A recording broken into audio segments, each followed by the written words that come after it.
বরকতময় স্থান ফিলিস্তিন, যেখানে অবস্থিত মুসলমানদের প্রথম কিবলা বায়তুল মুকাদ্দাস। মিরাজের রাতে পবিত্র এই মসজিদে নামাজ আদায় করেছিলেন নবী সাল্লাল্লাহু আলাইহি ওয়াসাল্লাম। বরকতময় ফিলিস্তিন নিয়ে বেশ কিছু ভবিষ্যৎবাণীও করে গেছেন তিনি।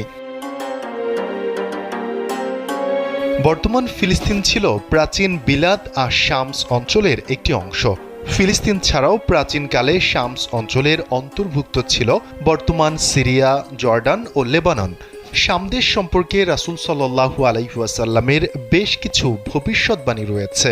বিশেষ করে বায়তুল মুকাদ্দাস ও তার আশপাশের এলাকায় অদূর ভবিষ্যতে কি হতে যাচ্ছে সে বিষয়ে অনেক ভবিষ্যৎবাণী করে গেছেন নবী সাল্লাল্লাহু আলাইহি ওয়াসাল্লাম। এক হাদিসে আবু হুরায়রা রাদিয়াল্লাহু তাআলা আনহু বর্ণনা করেন, রাসূল সাল্লাল্লাহু আলাইহি ওয়াসাল্লাম বলেছেন, কিয়ামত সংগঠিত হবে না যতক্ষণ পর্যন্ত মুসলমানগণ ইহুদি সম্প্রদায়ের সাথে লড়াই না করবে।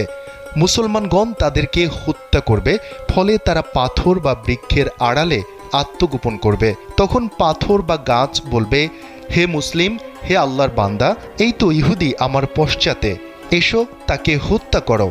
কিন্তু গারকাত গাছ এ কথা বলবে না, কারণ এ হচ্ছে ইহুদিদের গাছ।